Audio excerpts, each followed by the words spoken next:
давайте наряжаемся, нахуй, эти. Что, съебываемся? Не, броняшку наряжаем.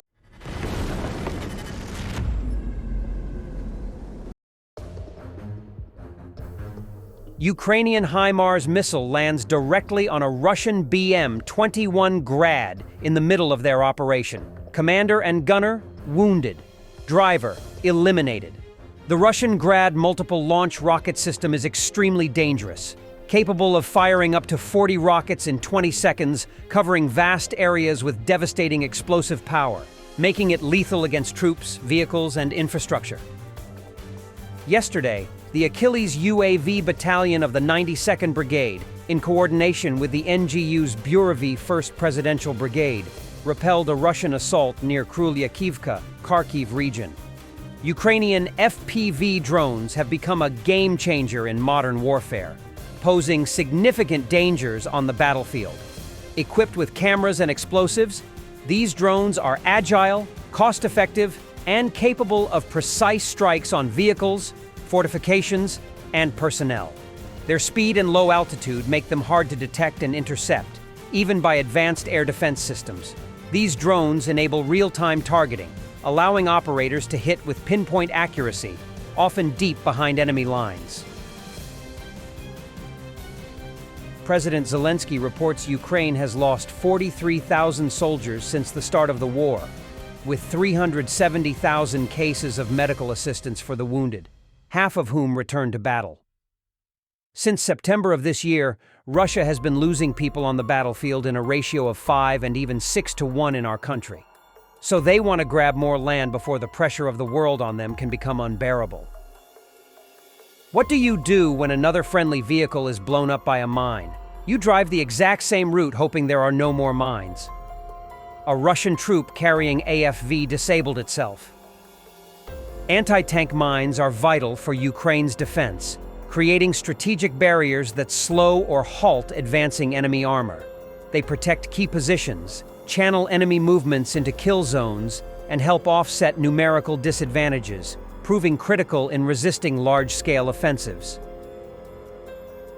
Russian soldiers are filming the aftermath of the destruction of their dugout by a Ukrainian drone of the Vampire type. Пиздец, вас разъебали, блядь. Сука. Пизда, мастер-пульт разъебло. Ну давайте наряжаемся, нахуй, эти. Что, съебываемся? Не, броняшку наряжаем. Одевайтесь. Давайте, Передавать будете. моя броня там. Сучара, блядь. Вот мразь, нахуй. Russia may strike the center of Kiev with the Oresnik missile in the near future, says political analyst Vadim Denisenko. If they strike between Tuesday and Thursday, it indicates that Putin is not ready for negotiations and plans to delay them further, Denisenko noted. We can rule out that Putin might eventually move towards negotiations. In fact, we don't have long to wait, because from the 10th to the 13th, from Tuesday, the Russians are once again threatening with Oresnik. They are closing their airspace over the Kapustin Yar range, and it is quite likely that they will make another attempt to launch Oresnik toward Ukraine, and to be precise, probably around the center of Kiev. They will try this. Let me remind you that after their first successful strike on the city of Dnipro, they had an unsuccessful attempt when nothing happened. What will happen now is hard to say, but nevertheless, if the Russians do end up striking with Oresnik from Tuesday to Thursday, this means that Putin is definitely not ready for the negotiation process at this moment, and he will certainly delay it. If this does not happen, it means that he is quite possibly starting to engage in some sort of not yet negotiations, but a proto or pre-negotiation stance. Zelensky rejects Trump's call for an immediate ceasefire, stating, "A ceasefire without guarantees can be reignited at any moment, as Putin has already done. War can't be ended with just a piece of paper and a few signatures. We must guarantee reliable peace and not ignore occupation." Trump signals a potential cut in U.S. military aid to Ukraine when he returns to the White House, per NBC News. He also promised to try to end the war in Ukraine, but warned that Ukraine might not receive as much military support under his administration. Denmark is increasing its assistance to Ukraine by the end of 2024 and accelerating the delivery of Caesar self-propelled artillery systems ordered for Ukraine. The Ministry of Defense of Denmark reported on this. The Danish government has recommended to the Foreign Affairs Committee to increase the amount of assistance to Ukraine to purchase military equipment in 2024. It also noted that Denmark and France are accelerating the supply of weapon systems to Ukraine. We are doing this to ensure Ukraine's ability to continue the fight and to set a good example, Defense Minister Troels Lund Poulsen stated. According to the Defense Minister, one way to do this is to allocate more money to purchase new equipment for Ukraine, both from Danish industry and companies in other countries. Therefore, the government is now increasing funding so that contracts can be signed this year.